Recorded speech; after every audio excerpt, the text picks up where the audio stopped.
Assalamualaikum warahmatullahi wabarakatuh. Perkenalkan, nama saya Handika Permana. Saya berasal dari Universitas Pamulang, program studi sastra Indonesia. Di sini saya akan mempresentasikan hasil dari bedah novel saya yang berjudul Tanah Surga Merah karya Arafat Nur. Oke, slide selanjutnya. Terlebih dahulu, saya akan memperkenalkan pengarang dari novel Tanah Surga Merah, yaitu Arafat Nur, kelahiran Aceh, 22 Desember 1974. Adalah seorang sastrawan berkebangsaan Indonesia. Namanya dikenal melalui karyanya berupa puisi, cerita pendek, dan novel yang dipublikasikan ke berbagai media massa. Dia telah memenangi sejumlah penghargaan, antara lain Kusala Sastra Khatulistiwa. Tanah Surga Merah, terbitan Gramedia 2017, merupakan salah satu termasuk novelnya yang terpilih sebagai pemenang unggulan dalam Sayembara Novel Dewan Kesenian Jakarta tahun 2016. Arafat Nur adalah penulis penting Indonesia yang riwayat kehidupannya sendiri mirip kisah fiksi. Dia tumbuh dan besar di tengah gejolak politik, perang konflik panjang melanda Aceh yang menyebabkannya beberapa kali hampir terbunuh. Tahun 1999, saat kecemuk perang meningkat, Arafat Nur yang masih remaja diculik sebuah kelompok yang mencurigainya sebagai mata-mata karena menulis puisi dan cerpen. Dua orang meringkus ke tengah hutan dan di pinggir sebuah sungai dihendak dibunuh. Jika saja tidak ada pertolongan dari organisasi kemanusiaan yang mengetahui hal itu, mungkin dia tidak selesai menulis novel dan namanya tidak pernah lagi dikenal orang. Selanjutnya,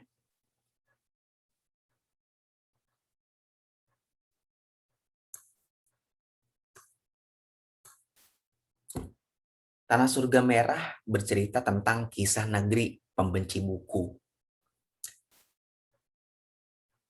Penulis Arafat Nur, penerbit Gramedia Pustaka Utama, tahun penerbitan pertama Januari 2017. Jumlah halaman 312 halaman. Selanjutnya, sinopsis. Oke, sekarang arah telah berbalik tajam. Aku bukan lagi pahlawan, melainkan penjahat buronan diintai polisi dan diburu orang-orang Partai Merah yang menaruh dendam ke Sumat.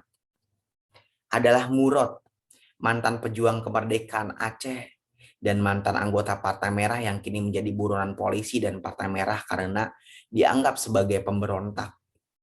Setelah sekian lama melarikan diri, akhirnya Murad kembali ke Aceh, ke kota kelahirannya. Setelah masa damai, banyak mantan pejuang kemerdekaan Aceh menduduki kursi kepemerintahan. Ada juga di antara mereka yang menjadikan kepala daerah. Biasanya, masalah yang kerap mereka bincangkan hanyalah seputar proyek, jabatan, dan perempuan. Biarpun sudah menjadi anggota dewan dan pejabat terpandang, sifat kekanak-kanakan mereka tak pernah berkurang. Inilah yang terjadi bila orang-orang rakus dan bodoh menjadi penguasa negeri. Kepulangan Murad tidak berjalan mulus meskipun dia telah menyamar menjadi orang lain. Banyak dari teman-temannya dulu yang sekarang menjadi musuhnya tetap mengenali Murad. Belum apa-apa Murad telah dikeroyok beramai-ramai. Walau akhirnya mereka percaya bahwa Murad bukanlah Murad sang pemberontak Partai Merah, Murad menumpang di rumah Abduh, sahabatnya dulu yang sekarang menjadi guru sejarah.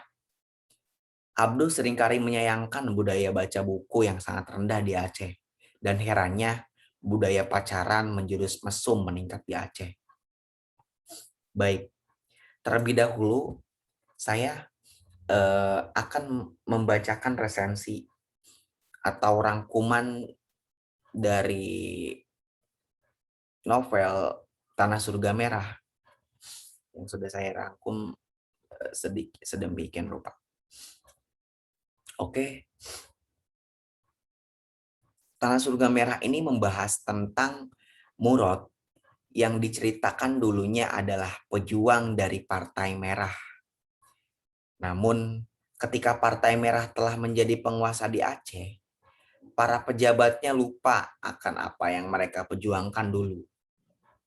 Banyak dari mereka yang menjadi penguasa adalah preman, sehingga bukannya membangun Aceh untuk menjadi lebih baik pasca perang, tetapi malah semakin merusak Aceh.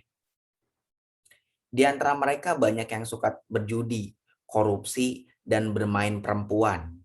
Bahkan ada di antara mereka yang telah berkuasa tidak segan melakukan hal tak senonoh kepada perempuan Aceh. Murad membenci hal ini dan bahkan dia frustasi dibuatnya. Suatu ketika, ada seorang penguasa yang memerkosa salah satu perempuan yang membuat Murad marah dan dia tidak bisa menguasai emosinya sehingga dia menembak sehingga mati penguasa yang juga temannya saat perjuangan dulu. Karena perbuatannya itu, dia dikejar-kejar oleh orang Partai Merah. Sehingga dia pun melarikan diri keluar dari Aceh dan tinggal di Riau. Selama di Riau, dia masih mengikuti perkembangan keadaan sosial dan politik Aceh. Bahkan dia masih menulis di koran dengan nama samaran dan menggagas betapa pentingnya membuat partai baru untuk melawan kekurang ajaran Partai Merah. Hingga kemudian banyak terinspirasi dan lahirlah partai yang bernama Partai Jingga. Cukup lama Murad bersembunyi menjadi pelarian Riau. Tetapi dia tetap mencintai Aceh dengan seluruh jiwa raganya dan napasnya. Dia mengakui tidak bisa hidup dimanapun meskipun tempat itu indah, subur, dan makmur. Karena Aceh adalah ketenangan, hidup juga dan matinya. Namun, apa yang terjadi setelah kembalinya Aceh sesungguhnya tidak dia setelah kembali Aceh sungguh tidak diharapkan. Setibanya di Aceh, dia langsung disuguhi dengan pengeroyokan dari orang-orang Partai Merah. Meskipun dia sudah merontokkan semua jenggot dan cambangnya, namun orang-orang Partai Merah masih ingat gaya berjalan dan bentuk tubuhnya. Dia pun dikeroyok, meskipun luka-luka namun masih bisa membuat orang-orang Partai Merah percaya bahwa dia bukan Murad yang dicari-cari. Dia pun kembali bertemu dengan temannya sejak sekolah menengah pertama yang bernama Abduh. Abduh adalah seorang guru yang sudah diangkat sebagai pegawai Murad kelas 2 SMA. Murad berhenti sekolah dan memutuskan menjadi pejuang. Sedangkan Abduh tidak memikirkan perang. Dia hanya terus-menerus membaca buku dan sekolah hingga perguruan tinggi. Hingga Abduh pun ingin membuat novel, namun belum bisa dia selesaikan. Abduh mempunyai gagasan. Bila Aceh ingin maju, maka harus diberlakukan hukuman tembak mati bagi orang-orang yang ditemukan menganggur dan tidak membaca buku. Karena Aceh sudah darurat saat ini, para siswa tidak tahu apa yang diajari sekolah, tidak suka membaca, dan bahkan tidak tahu sejarah tanah airnya sendiri. Bahkan lebih dari itu, mereka sukanya adalah pacaran. Bahkan guru-guru menganjurkan pacaran agar semangat bersekolah. Meski tanpa dianjurkan pun, para anak muda itu akan tetap pacaran. Semua itu karena partai penguasa benar-benar memberikan cermin bagi rakyatnya. Mereka tidak suka baca, mereka hanya suka berfoya-foya dan bermaksiat. Abduh membuka teater yang ditonton banyak orang untuk menyindir Partai Merah dengan judul Bacalah Buku Sebelum Tuhan Mencabut Nyawamu. Sejak penampilan teater ini, akhirnya Murad ketahuan berada di Aceh dan terus dikejar-kejar dan dia mendapat petualangan yang seru hingga pedalaman Aceh. Novel ini sebenarnya tidak hanya menarasikan keadaan Aceh, Namun, keadaan Indonesia secara umum yang membenci buku. Bahkan Arafat juga menyindir para orang tua yang juga memiliki pengaruh atas banyak anak perempuannya yang sudah banyak tidak perawan sebelum menikah. Karena menghalangi anak perempuannya menikah, namun tidak melarang mereka berpacaran sehingga berzina. Tak pelak buku ini menjadi novel unggulan di lomba yang diadakan oleh Dewan Kesenian Jakarta tahun 2016. Buku yang sangat direkomendasikan. Oke, slide selanjutnya.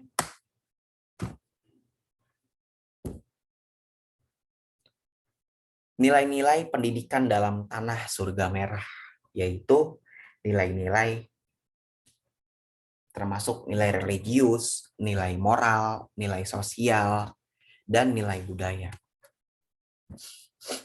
Nilai religius merupakan nilai ketuhanan, kerohanian yang tinggi, kepercayaan manusia terhadap Tuhan. Sikap religius ini mencakup segala pengertian yang bersifat adikodrati. Nilai religius yang merupakan nilai-nilai pusat yang terdapat di masyarakat meliputi sikap bersyukur, berdoa, serta ikhlas. Nilai moral merupakan ajaran tentang baik buruk yang diterima mengenai perbuatan, sikap, berkewajiban, dan sebagainya. Moral dapat pula disebut dengan akhlak, budi, pekerti, dan susila. Untuk mencapai keutamaan, seorang anak harus memiliki sikap sebagai berikut: kerja keras, tanggung jawab, pantang menyerah, kritis, mandiri, berani, dan bersungguh-sungguh. Selanjutnya, nilai sosial. Nilai sosial merupakan perilaku sosial dan cara hidup sosial seseorang terhadap peristiwa yang terjadi di sekitarnya yang ada hubungannya dengan orang lain, cara berpikir, dan hubungan sosial bermasyarakat antar individu. Nilai pendidikan sosial mengacu pada hubungan individu dengan individu yang lain dalam sebuah masyarakat. Bagaimana seorang harus bersikap, bagaimana cara mereka menyelesaikan masalah, dan menghadapi situasi tertentu. Adapun sikap yang termasuk nilai sosial meliputi persaudaraan, kebersamaan, persahabatan, dan kepedulian. Selanjutnya, yang terakhir adalah nilai budaya. Merupakan sesuatu yang dianggap baik dan berharga oleh suatu kelompok, masyarakat, atau suku bangsa yang belum tentu dipandang baik pula oleh kelompok masyarakat atau suku bangsa lain. Sebab, nilai budaya membatasi dan memberikan karakteristik pada suatu masyarakat dan kebudayaan. Membatasi dan memberikan karakteristik pada suatu masyarakat dan kebudayaannya. Nilai budaya merupakan tingkat yang paling abstrak dari adat, hidup, dan berakar dalam alam pikiran masyarakat, dan sukar diganti dengan nilai budaya lain dalam waktu singkat. Adapun sikap yang termasuk nilai budaya meliputi apresiasi budaya. Oke, slide selanjutnya. Di sini saya akan membagikan beberapa kutipan dari novel Tanah Surga Merah. Saya mengambil kutipan-kutipan yang menurut saya menarik dan perlunya saya bagikan kepada teman-teman semua. Saya harap teman-teman semua mengerti ya apa yang saya maksud dari kutipan tersebut dan menyerap makna yang tersirat maupun tersurat dari narasi-narasi yang ada yang saya sebutkan, yang saya kutip dari beberapa kutipan yang dari novel Tanah Surga Merah. Yang pertama, manusia yang berperilaku semena-mena dan tidak bertanggung jawab. Oke, di sini saya mengutip kutipan ini ketika Murad berada di situasi yang sedang terpuruk, dia mengalami pengeroyokan oleh Partai Merah. Dan ketika dia dikeroyok, dia diam dan berlaku pasrah, tidak bisa berbuat apa-apa. Di sini kutipannya, beberapa orang yang sedari tadi menyaksikan pemukulan terhadapku diam-diam beranjak pergi. Wajah mereka tampak bingung dan penasaran, tanpa mengerti kenapa kelompok orang itu mengeroyokku. Mereka yang tahu perilaku semena-mena orang Partai Merah tentu paham. Jadi, ketika Murad dikeroyok oleh partai-partai merah, orang-orang di sekitar diam dan melihat Murad yang sedang dikeroyok itu, mereka tidak berani berlaku apa-apa karena mereka tahu perilaku semena-mena orang Partai Merah itu yang tidak bertanggung jawab. Ketika dia menyadari Murad adalah bukan tawanannya, mereka melepas begitu saja Murad tanpa meminta maaf. Sekonyong-konyong dia pergi tunggang langgang. Di sini yang saya akan yang saya maksud adalah orang-orang Partai Merah itu tidak bertanggung jawab atas perbuatannya sendiri. Mereka seakan-akan tidak mempunyai moral baik. Selanjutnya,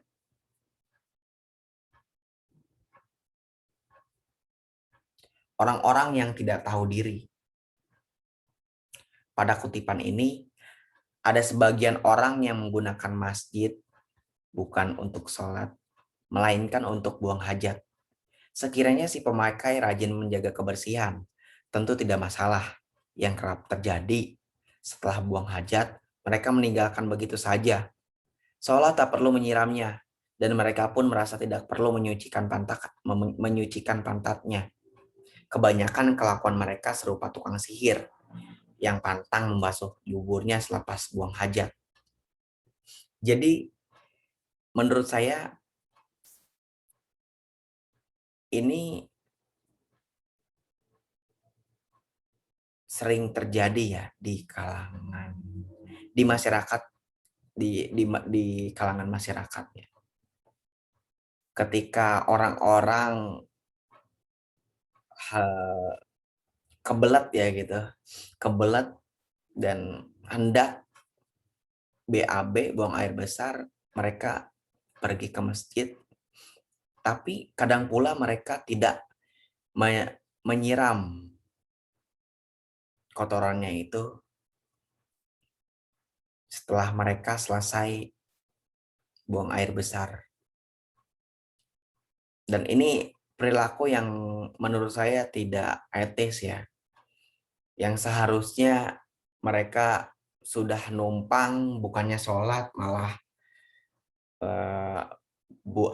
hanya numpang buang hajat gitu ya, dan tidak menyiramnya. Ini salah satu perbuatan yang tidak etis menurut saya. Karena menurut saya kebersihan adalah sebagian dari iman. Dan orang-orang dalam kutipan ini menurut saya orang-orang yang tidak tahu diri. Selanjutnya,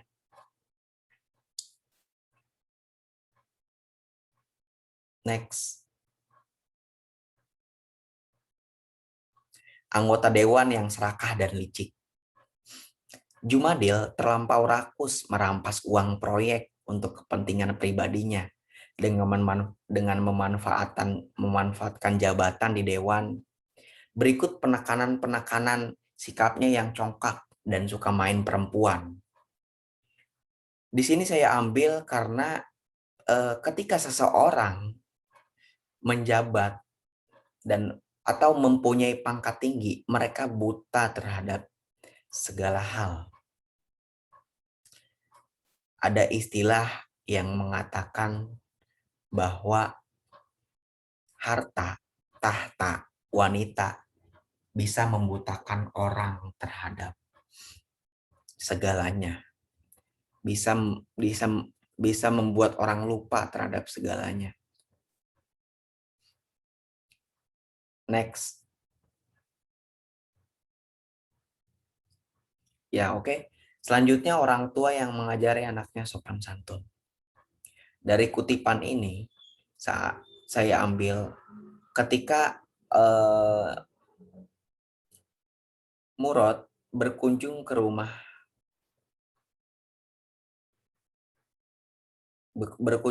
temannya. Lalu anak si temannya ini disuruh si bapak untuk menyelaminya.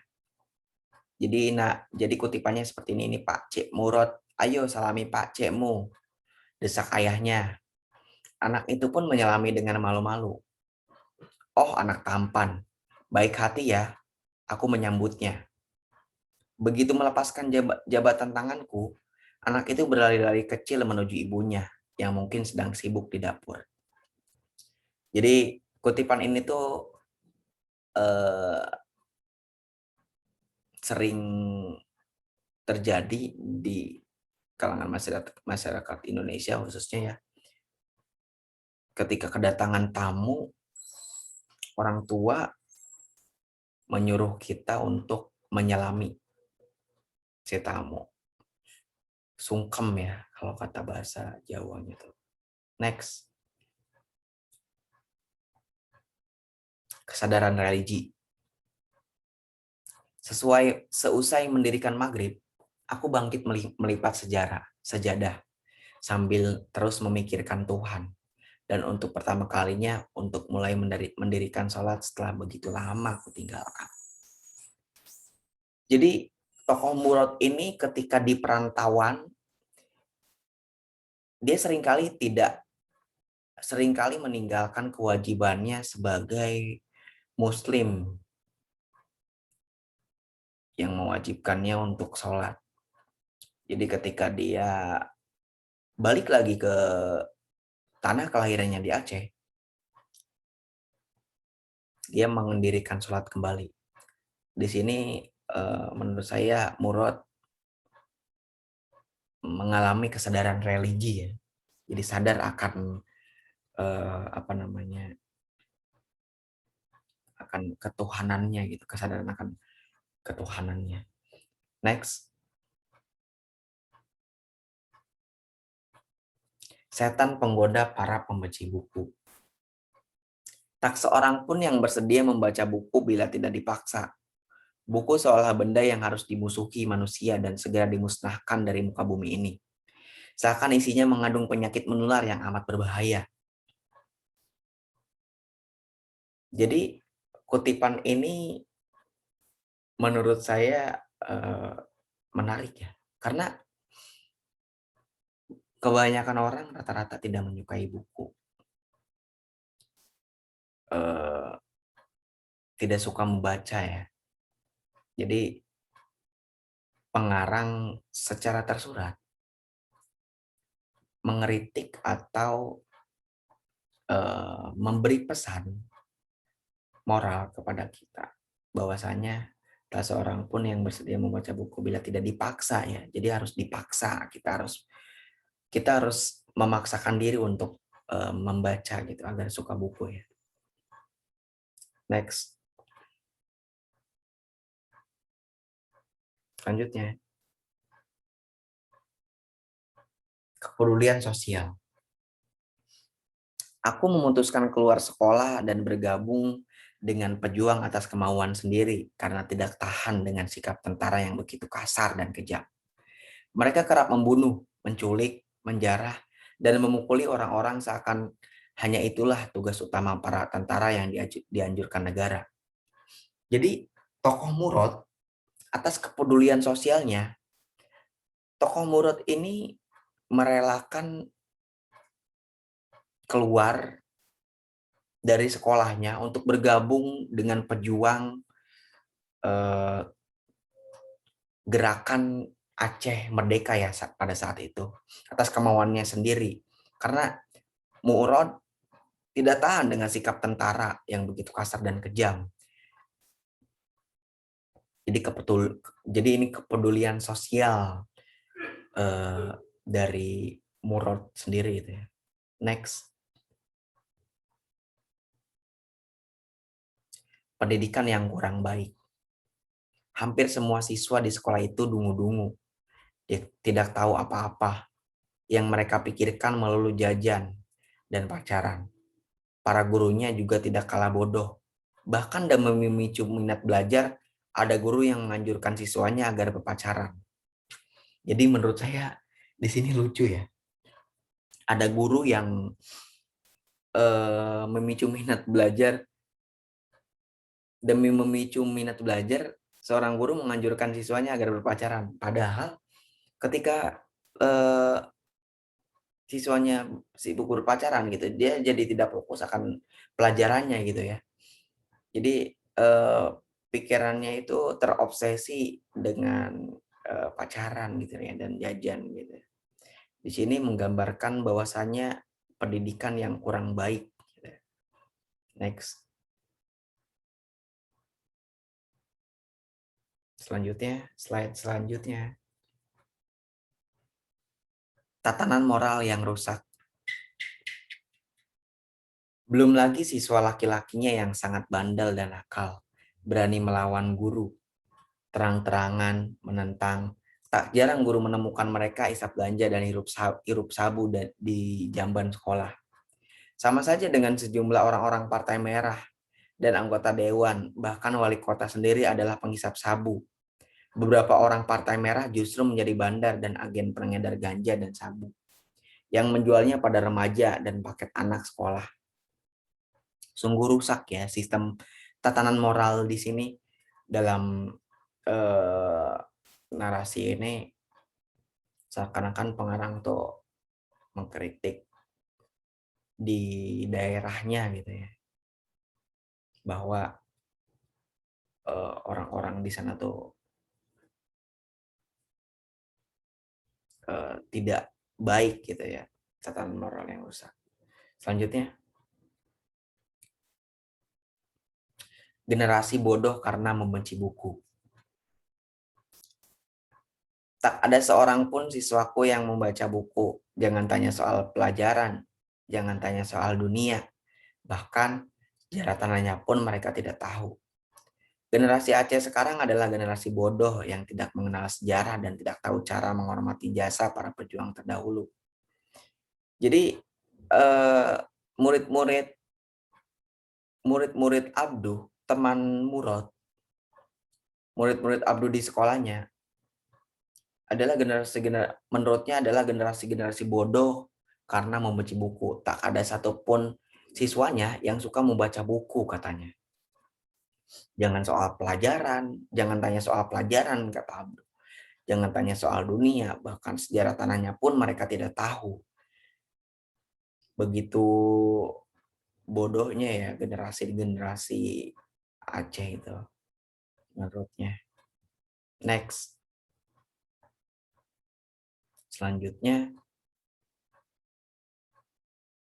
slide selanjutnya. Slide selanjutnya. Slide selanjutnya.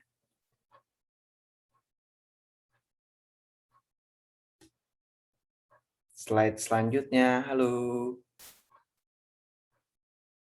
Literasi untuk revolusi.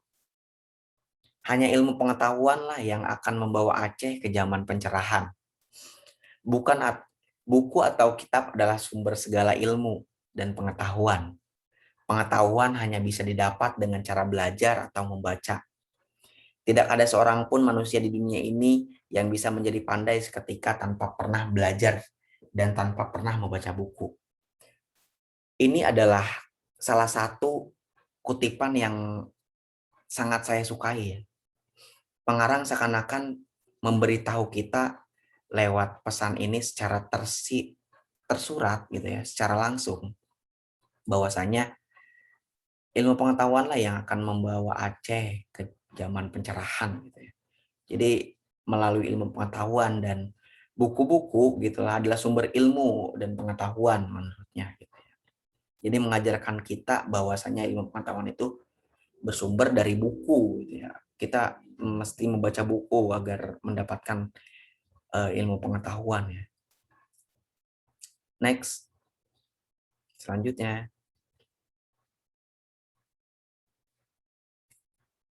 Gagasan gila. Aku yakin Aceh akan segera berubah dan orang-orangnya akan menjadi cerdas apabila pemerintahnya memberlakukan hukuman tembak mati di tempat bagi siapa saja yang tidak membaca buku. Sampai kapanpun Aceh tidak akan maju, bahkan 1000 tahun lagi. Orang-orangnya akan semakin bodoh dan dijajah karena mereka tidak menyukai ilmu pengetahuan dan lebih tertarik pada ilmu sihir. Jadi ketika Abdu sedang eh, berdiskusi dengan Murad, Abdus sang teman Murad itu meluapkan gagasan gila ya. Menurutnya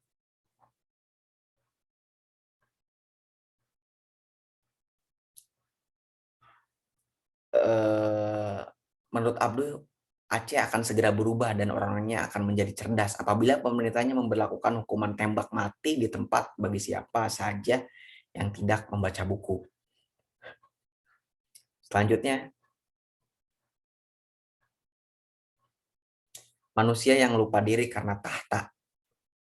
Ini perlu kau camkan bahwa orang yang duduk menjadi anggota dewan itu bakal lekas lupa diri. Bahkan teman dekatnya sendiri pun tak bakal dikenal lagi.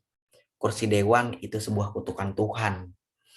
Jadi narasi ini adalah kutipan ini adalah eh, sindiran Murad terhadap teman-temannya yang sudah menjadi anggota dewan yang lupa terhadap teman-temannya yang miskin terbelakang. Mereka lupa bahwa dulu pernah seperjuangan dengan pernah seperjuangan, tetapi mereka karena tahta jabatan, karena jabatan itu mereka lupa terhadap teman-temannya. Next,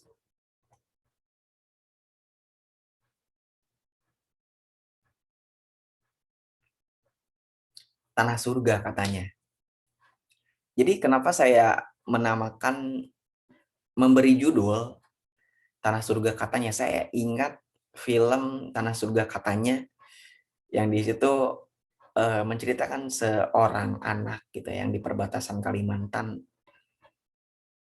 Ini mirip sekali gitu ya dalam kutipan ini yang mengatakan bahwa bumi yang kaya, laut yang luas, daratan yang hijau, tetapi tidak bisa memberikan apa-apa. Penduduk miskin justru semakin bertambah setelah hampir 9 tahun lebih perang berakhir. Keberadaan pemerintah nyaris tidak membawa arti dan perubahan apa-apa bagi rakyat. Selain untuk menindas atas nama pajak, kewajiban membuat kartu keluarga, kartu penduduk, surat tanah, dan pengurus surat-surat lainnya dengan pungutan biaya dan peraturan yang semakin diperumit. Itulah kerja pemerintah Aceh. Juga pemerintah Indonesia yang keberadaannya mereka justru membuat masalah gampang menjadi sulit. Ya, begitulah pemerintah kita sekarang ya. Ya, selanjutnya, nah ini yang tadi saya ceritakan di awal, guru sejarah yang bernama Abduh teman Murad itu mengadakan drama singkat teater anak jalanan ya yang diadakan di eh, alun-alun kota gitu ya untuk bertujuan untuk mengkritik pemerintah dan masyarakat di sekitarnya gitu, mengkritik sosial. Jadi menurutnya bacalah buku sebelum Tuhan mencabut nyawamu. Next.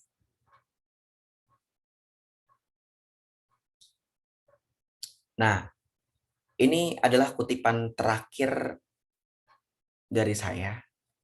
Jadi Tuhan saja memerintahkan kita untuk membaca buku. Islam menyuruh umatnya membaca. Nabi juga disuruh membaca oleh Tuhan. Iqra, bacalah dengan nama Tuhanmu. Buku adalah jendela dunia. Begitu kata pepatah.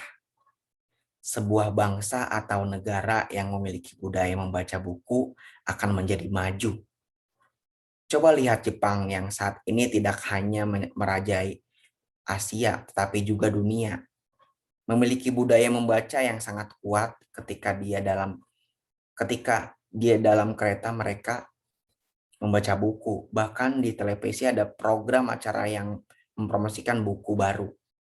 Maka jangan heran, di Jepang ada penjual sayur yang memiliki wawasan yang luas. Begitu juga negeri ginseng. Korea juga semakin maju karena membaca. Bahkan di serialnya seringkali diperlihatkan tokoh-tokohnya sedang membaca buku dan memiliki ruangan yang berisi buku.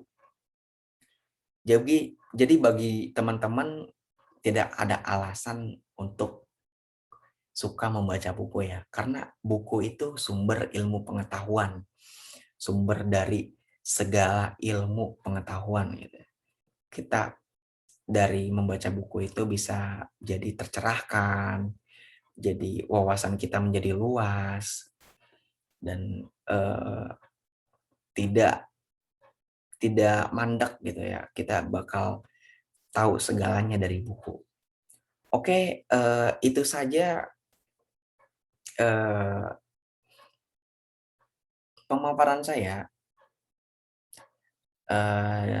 kali ini. Itu saja yang bisa saya bagikan kepada teman-teman ya. Kurang lebihnya mohon maaf yang sebesar-besarnya atas kekurangan saya. Saya tutup. Wabillahi taufiq wal hidayah. Assalamualaikum warahmatullahi wabarakatuh.